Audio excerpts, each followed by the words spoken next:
The morning air was cold, carrying the scent of rain and city dust.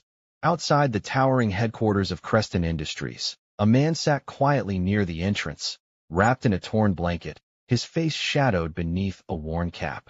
No one could have guessed that this beggar was Adrian Cole, the company's billionaire CEO. He had spent the entire night awake, sitting in his car, thinking about what had become of his empire. Creston was profitable, yes, but lately, its walls felt colder.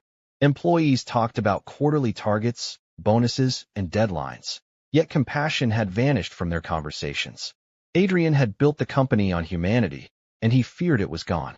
That morning, he decided to find out the truth, not from a board meeting, but from the pavement outside his own doors. At 7 a.m., the first wave of employees began arriving. Adrian sat motionless, holding a small cardboard sign that read, "Just need some food." The receptionist who often greeted him cheerfully when he came in each morning didn't even glance his way.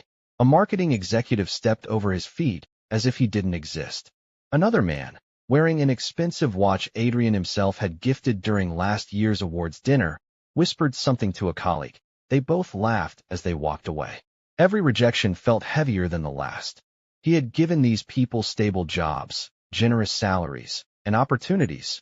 Yet when faced with a man who had nothing, they offered only silence. For a moment, Adrian wondered if perhaps he was being too harsh. Maybe they were just busy, but then came the one person who would change everything. She was young, probably in her early 20s, carrying a half-torn umbrella and balancing a bag of documents against her chest.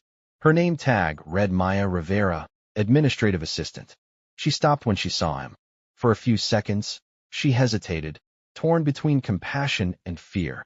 After all, helping a stranger outside the company could get her in trouble. But then she took a deep breath and knelt down. "Sir, are you okay?" she asked softly.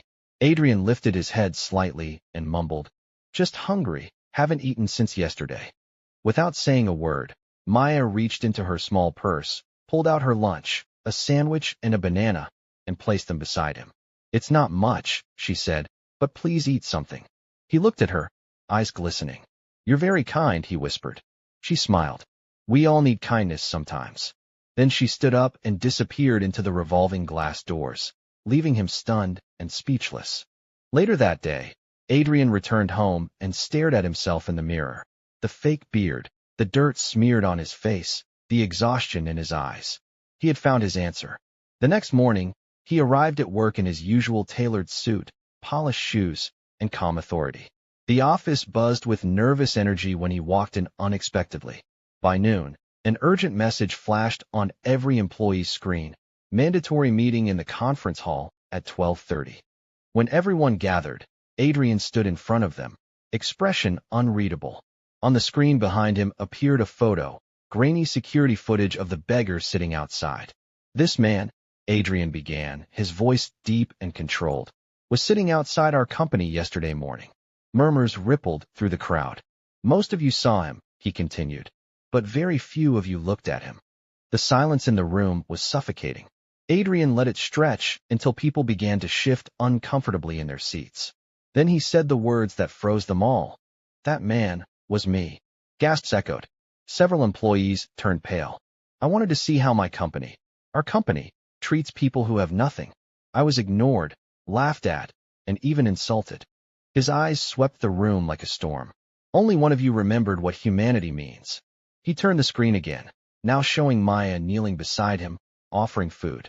"Maya Rivera," he said, his tone softening, "please stand." The young woman stood slowly, trembling. Her coworkers stared at her in disbelief. "You didn't know who I was," Adrian said, walking closer. "You didn't give to impress. You gave because it was right." He handed her a white envelope. "Inside is a promotion letter. You're being transferred to the executive department, effective immediately, and a personal bonus that will help you buy a home for your family." Maya's eyes widened. Tears streamed down her face. The crowd erupted into applause, though most clapped through shame.